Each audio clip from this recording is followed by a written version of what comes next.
Well, it took until game 33, but the only team in the National Hockey League without a third period comeback victory was the best team in the National Hockey League, and that's your Colorado Avalanche. They get their first of the season. They come from behind in the final frame, and they beat the Seattle Kraken by a score of 5-3. Nathan MacKinnon gets the empty netter at the end of this one. But the biggest story here, and we will get into all of the craziness in this dirty game. For a game against a otherwise meaningless opponent in Seattle, kind of worthless this year when you talk about the powers that be in the Western Conference, this game had everything, Mark Springer, and what it had was a third period go-ahead power play goal from this much maligned Avs extra man unit. Yeah, look, they were due. They were as due can do. And look, the Kraken are as mid can mid. Like Yeah, they were 12 they were 12-12-6 coming into tonight. Like that's the definition of mid. They're not going to be a playoff team. No. They had lost 8 of 9. They've now lost 9 of 10. But guess what? When you've lost 8 of 9, they just lost at home to Buffalo. Like, they had a sense of urgency tonight. They get paid too. Like, mid is still capable. It's not absolute trash. Hell, you saw tonight absolute trash, and the Vancouver Canucks went into Madison Square Garden and won 3-0. I know the Rangers have been poor at home, but nonetheless. Tip of the cap to Seattle. Except for, Mason Marchment and Brandon Montour. But other than that, they fought. And I guess that's got to be part of the frustration with Marchment. I know there's also a frustration with Manson dating back to previous matchups when Marchment was a star. But, that's frustration just boiling over. You lost 8 of 9. The Avs are right there in that game. So, hey, look, they get the win. They're the better team. They're the best team in the league, and Seattle's mid. But they played well. Like, that was a close, really good, fun hockey game. Yeah, Seattle brought their A game, and I thought Colorado, for the vast majority of this game, outside of the third period, they had their C game at their very best. Colorado was not on top of it. The power play, while it was creating shots on their first 3 opportunities, still looked toothless at that point, but they were throwing pucks toward the net. It just didn't feel like there were any grade A opportunities. I think the best one that you had was the Brock Nelson opportunity right on the doorstep. And then Jordan Eberle goes back down just a couple of seconds later and ends up scoring on, I wouldn't say a similar play, but something that was around the goal mouth as well. Do you want to start with the power play, or do you want to start with Marchment? Do you want to start with the weird call on Ross Colton? There's half a dozen places we could go here. Yeah, lots of. How about my favorite player tonight? And I was just listening before we got on to JML talk about it on the TV post-game show, and he's so right. At least what I heard in passing as I was getting everything set up here. Gabe Landeskog, dude. Only one assist, but 5 shots on goal. What, he hit a post? Did he hit 2 maybe in this game? And this kind of ties into the power play with some of Landeskog's shots on goal, putting Brock Nelson out there. Kind of allows them to move Landeskog out wide from time to time, because you saw him throw some one-timers on net, some deeper. He's not net front. He wasn't primarily net front. I like him there. But Landy can freaking rip the puck too. He can. But it wasn't just him playing well on the power play. It was, just gritty all night long. The icing, the preventing the icing at the end of the game, standing up for his dude, standing up for Ross Colton, like going twice. Landeskog goes to the refs. You got your captain back, who is a steady head, who knows how to talk in a respectful tone, and the refs respect Gabe Landeskog. Like, when Gabe Landeskog talks to you, you're thinking to yourself, uh-oh, did I fuck up if I'm a ref? So, he stood up, he talks to the ref after the Ross Colton boarding, which was an incorrect call, and he's talking to the refs after the melee that Marchment starts. So I mean, and he's playing great. You could see the skating's good, the positioning, the movement is all good. Gabe Landeskog only 1 assist in a game where the Avs score 5 ultimately. Did have 5 shots on goal, which was second to Brock Nelson, who had 7 shots on goal. MacKinnon also had 5 shots on goal. Yeah, Landeskog was, to me, I think he's the reason they won tonight, actually, and he only gets 1 assist. He's definitely one of the main reasons why, and it's so funny. Like It all just trickled down from Gabe. Another would-be point for Landeskog gets wiped off the board after Marty Necas tries to bat the puck in with his hand as he's falling to the ice. And it was nearly called in. What they were reviewing was not whether or not Necas touched the puck. I think it was very clear that he touched the puck and tried to push it in. What they were reviewing is the Seattle Kraken stick that ends up pushing the puck deeper into the goal. Unfortunately, the puck had already fully crossed the goal line, so you don't end up getting the illegal hand wiped out of there. It's the reason why the goal doesn't stand. That would have been another primary assist for Gabe Landeskog, who was the player who took that primary shot on what would have been another power play goal for the Avs tonight. I thought Landeskog was great. It scared the living shit out of me when Vince Dunn lost the puck and then dove after it on the right side half wall in the third period. Landeskog is there to create that turnover, get the puck to Brock Nelson for a grade A scoring opportunity. But Dunn goes, I wouldn't say full speed, but Landeskog gets upended right into that left knee, man. That scared the crap out of me. He seems just fine. So I'm not going to get nervous about it right now, but that did. No, you saw him chase down and prevent the icing. So he's good. So he's fine. I just don't love when there. I just don't love when anything happens around Gabe Landeskog's lower half. So Landy was great. I thought this evening, even though Girard scores, I thought the Girard and Malinsky pairing struggled. Like most it was of the team that one did for goal. Which one game. was it? Shane Wright, was it the first goal? Yes. For Seattle? Okay, yeah, it's both Malinsky and Girard. They just let Shane Wright get behind him and they don't do a damn thing. I know Shane Wright's a bigger dude, a bigger forward, but like, come on. And also, look, let's see. I mean, Benny, you're right.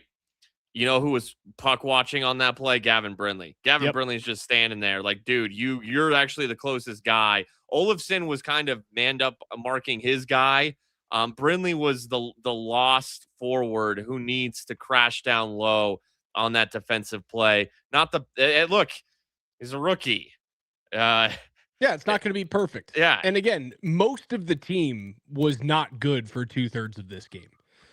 They brought their C game. Seattle brought their A game. That's we talked about this a few shows ago. That is what is going to happen when Colorado walks in with this absurd 23-2-7 record where they've only got 2 regulation losses and it's damn near Christmas. You are going to find these teams like Seattle who are, again, irrelevant this season. You're going to get really good efforts out of them, right? It felt like, it's the old adage of when you're playing either Pee Wee football or Little League baseball, it's like, oh, it's that team's World Series today when they beat you. Seattle was playing like that. It's their playoff game. It's their Stanley Cup game tonight against Colorado because you're trying to knock off the best team in the world when it's pretty clear Seattle's not a playoff team this year. And it was also like, we've lost 8 out of 9. Like, we got to get one, boys. We got to get one. And what better way to do it than knocking off the big boys? Yeah. It very clearly ran its course into the third period, and it all changes on a head when Brent Burns and Josh Manson start to get into it behind Mackenzie Blackwood, and it was fairly benign at the beginning of this, right? Like, Marchment runs into the net but doesn't really touch Blackwood. He kind of gives Manson a little bit of a shove, but it really wasn't anything crazy, Spring. Manson is the first guy to throw the punch. I felt like Marchment was instigating. Sure, and he was. And Like Marchment, it did. was looking because him and Manson weren't even tangled up. They were just near each other. After the net goes off, it's boring. So they were holding on to one another. They were physically connected going into the board. But it wasn't like they were like, get off me, you get off me. They were just kind of there. And then Marchment just kind of decided, I'm going to throw a shot at Manson. And then boy, did Josh Manson throw a bigger one back at him. And I love that too. So and I do believe like these guys, it's so funny. There is now a podcast about it. These guys read the game notes. They know who they're playing against. They know what guys are instigators. They know what guys aren't going to follow up their instigations with actual physical punishment. And Mason Marchment, I tweeted out today, he is the fakest tough guy in the league. It's really, really hard to be a puke when you're 6'5", 215 pounds. Mason Marchment is a 6'5", 215 pound puke. Every single time he's dusting it up and trying to find a way to get under someone's skin. And then when it comes time to answer the bell, he does nothing and he shrinks, right? So Marchment gives it's a little shove. Again, I thought it was hardly anything. Manson throws the first punch and he should be penalized for that, which he was. As soon as they go back at it, as soon as it becomes a scrum, what does Marchment do? He ducks out of the scrum as much as he possibly can. And then Brandon Montour comes in off the top rope trying to get up and over Manson. It turns into an all out melee because a 6'5", 215 pound player who runs his mouth and is an instigator chooses not to fight his own battles. He's a puke. Yeah, no, Marchment has that energy about him where there are some words I want to use.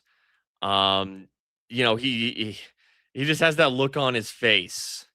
You talk about a punchable face, but it's just his attitude, he instigated that. He's an instigator, but you're right. He doesn't back it up, which is very odd. If you're going to play like that, then back it up. A lot of people on Twitter Spring were trying to bring other names into it, like Kirk Maltby. And I looked at Kirk Maltby and I was like, that guy actually, he backed it up. The other one that was brought up was Sean Avery. And I went, at least Sean Avery backed it up with his hands. And I did not like Brandon Montour jumping on Brent Burns, who's down, and then trying to throw punches on a defenseless Brent Burns. And Burns is just like, dude, get the hell off of me. That was a scummy move. I hated that. And Burns that was almost the worst part of the whole sequence, to be honest. You could really hurt someone, dude, especially when Burns is on his back and you're just throwing punches. His head is against a very hard, immovable, icy object. Exactly. It's not going anywhere. There's nothing cushioning that blow. He's not able to protect himself down there. And Burns let Montour know when they were getting out of there how scummy of a move that was to do against one of the most respected guys in the entire league. It was a complete scumbag move from Brandon Burns Montour. Wasn't doing it. Burns was just trying to break everything up, and then he's down on the ice. Completely defenseless. Didn't pick a fight with Montour at all. That was just Bush League. And yeah, those punches, those forearms that Montour was throwing with Burns' head directly against the ice. Yeah. You don't do that. That is dangerous.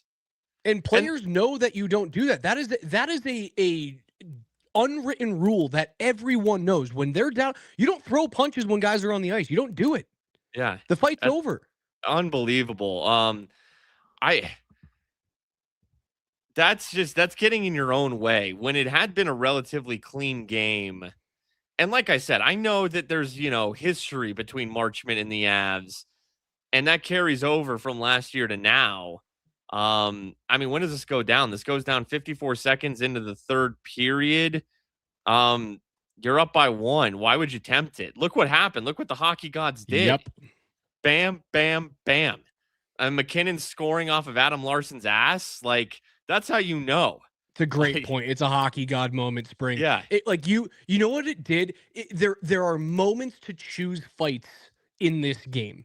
And it is one of the moments you don't do it is when you have the best team in the world sleeping through 2 periods. Yes. You don't do it then because you run the risk. Even if you win the fight, you run the risk of waking that team up. And Mason Marchment and Brandon Montour lost the game for their team. They absolutely changed the momentum. They put a chip on Colorado's shoulder. If you're going to do douchebaggy stuff, you do it when you're down.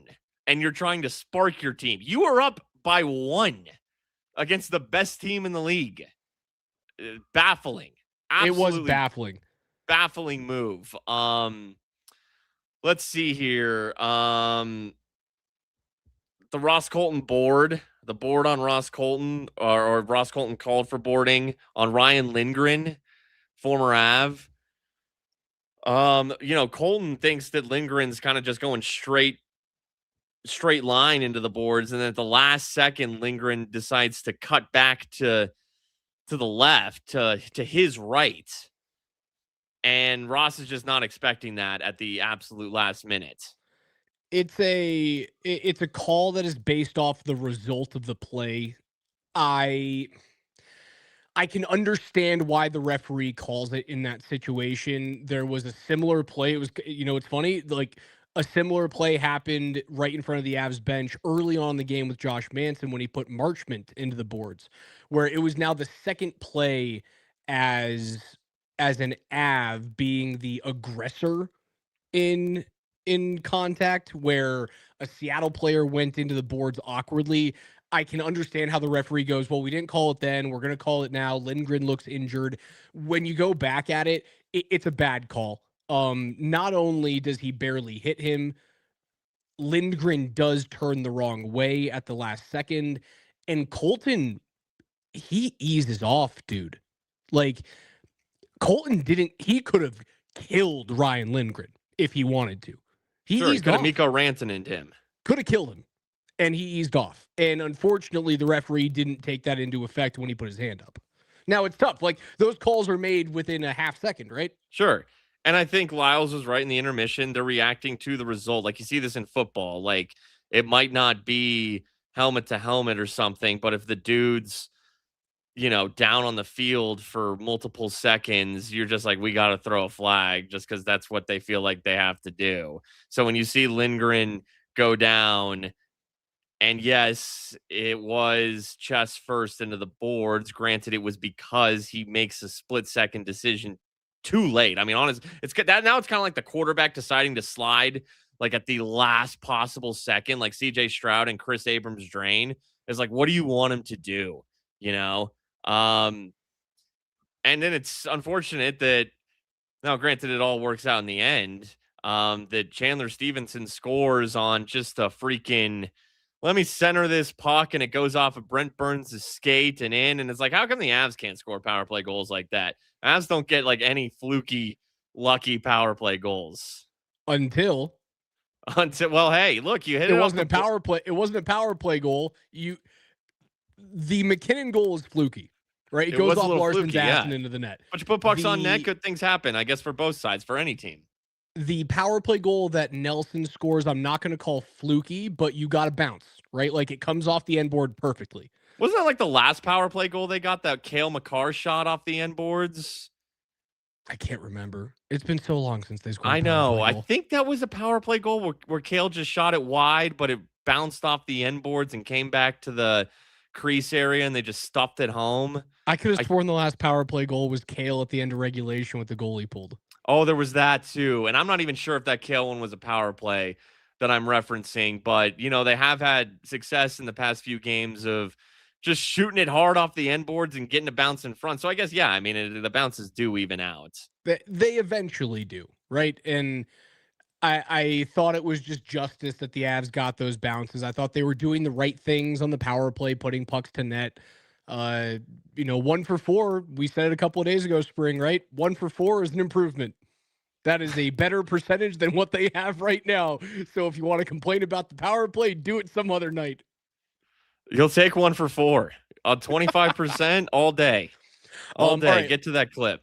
Let's continue with the refereeing decisions. Josh Manson covering the puck with his glove in the crease. Do we agree with the call or not? Yeah, right. Isn't it? That's the call. And they were lots of hand stuff from the Avs tonight. I mean, don't knock hand stuff. Hey, be a man and use your stick. All right. Look, Natchez' hand stuff is like, dude. Like, you could almost see it was like a kid who like is like about to do something he knows he shouldn't do, and the eyes kind of like shift back and forth, and he's just like, "Screw it, I'm doing it." As you know, like, dude, you cannot do that. You And can't do it. You Manson's can just get trying to away help with it his when you're dude Blackwood out on his, but yeah, you can't do that. you can do it when you're trying to sneak a cookie out of the jar, but when there's 17 high definition cameras, you're not getting away with it. Exactly. Yeah. Now there's instant replay and HD cameras. And Yeah, then an ensuing penalty shot that goes wide. Blackwood, I thought his positioning was good. Overall, Blackwood had a good game. Yeah, it did strike me. He had several saves early in this game, including one that ends up, on a rebound going in. I think the Eberle goal where he's just like sprawling and he's on his stomach. Um, Somewhat uncharacteristic of Blackwood. He was making the saves, but he was very out and sprawly. And then I thought he really settled in as this game went along. I thought he was sprawly because the defense in front of him was atrocious in the first Mm, two periods. I agree with you. It didn't look like the typical, it looked like more of a Scott Wedgwood game, right? It yeah. didn't look like the typical Mackenzie Blackwood point to point to point. I'm in position. I'm ahead of the puck. I'm good. It felt like one of those Wedgwood games where he's throwing up blockers like this and somehow getting a heel on a puck. Like he even did the scorpion thing and saved a goal early in this game. I do think it was because the defense in front of him wasn't doing much. Seattle was buzzing early. Eberle coming down on a shootout attempt reminded me of why he was so good when he was younger, why he was so good as a member of that all-time World Junior team in Canada. I thought he beat him, and he missed it, by an inch. Hmm. Yeah. Yeah. But I think that Blackwood did a good job of staying big and, being more positionally sound and not being as sprawly. That looked like that's good. Blackwood's good in the shootouts. The Avs skaters aren't, but Blackwood's got that good sense about him one on one. So he kept the window small for Eberle is what he did there. That's why Eberle misses by such a slim margin because the window was so small. So yeah, ultimately, really good game. I thought it was like a tale of two halves. I thought he was good. Look, he was good in the first half of the game, but then I just thought he really tightened up and was much more sound as the game went along. And you talk about defensive breakdowns, like on Eberle's goal, the one where Blackwood does kind of sprawl and then the puck kind of gets through him and then the rebound is put in. Kale kind of makes a decision to go out wide and leaves Taves all by himself in the middle, and Kale can't recover. There were some interesting defensive decisions made. You mentioned the defensive breakdowns. Yeah, it wasn't great. We talked about the Gerard Malinsky play that led to the first goal. I thought Burns and Manson though remain pretty solid. They do. I thought they were the best pairing this evening. Yeah. And they really, Brent Burns had a lot of time on ice in and around that sequence where he helped set up that Sam Girard goal through Valeri Nichushkin. Like Brent Burns, I feel like he had two shifts, 2 out of 3. Like he was on the ice, off the ice, right back on. So, a little bit of maybe tired legs from Burns, but he just kept grinding and helped make that play. And that's the beauty of Burns having played so many minutes, so many years consecutively in Carolina, despite being in his late 30s. You don't have to do it this year, but God forbid you have to on a game-to-game basis when you look at your other pairings like Kale and Devon. Like, Kale didn't catch a puck cleanly until the third period. The whole game. Just didn't catch a puck cleanly. On the power play, 5-on-5, he was double clutching things. When it's very clear that those two guys don't have it, and then as bad as Malinsky and Girard were tonight for the first two periods, again, despite the Girard goal, you have the ability to go, I'm not going to do this to you 82 games, but can I get 22 minutes out of you tonight? And he's going to be able to step on there and not have it be catastrophic. Now, does he play 22? No, he plays 18 this evening, but it's an easy ask from Bednar. And then how about Josh Manson with that zone entry on the first goal, the Arturi Lehkonen goal? Like Manson, real clean, nice zone entry. And then he goes down low, which is risky, to kind of sell. But he's already coming in with a decent amount of speed and can kind of see the play set up behind him. That Natchez ultimately gets the shot on net from deep, and then MacKinnon tips it in. And Manson's one of the screeners, so from zone entry to screening, and again, a little risky for it, because if something gets blocked and now there's a breakout the other way, Manson's too deep the other way, but good zone entry, and the risk paid off. Without a doubt, Spring. Manson's ability to lead rushes. Yeah, no, he's his done size that. and his speed. He's like what you saw out of Eric Johnson for all those years, where they're comfortable with him doing that. And it's fun. It's funny. It's like a thing where teachers, you see someone bring out a snack and they go, "It's okay if you have it, as long as you have enough for everyone." And I feel as though the Manson leading the puck and leading the rush up the ice is him looking at the bench and going, well, if Kale can do it and Sam can do it and Devon can do it and Brent can do it, why can't I do it? If all the defensemen are allowed to lead rushes and hang out in the offensive zone, goddamn, I'm going to do it too. And we've seen him do that. We've seen him, maybe not so much on zone entries where he's making a heady pass, and he can do that, but we've seen him get deep into that slot and put wrist shots on net, score in those areas.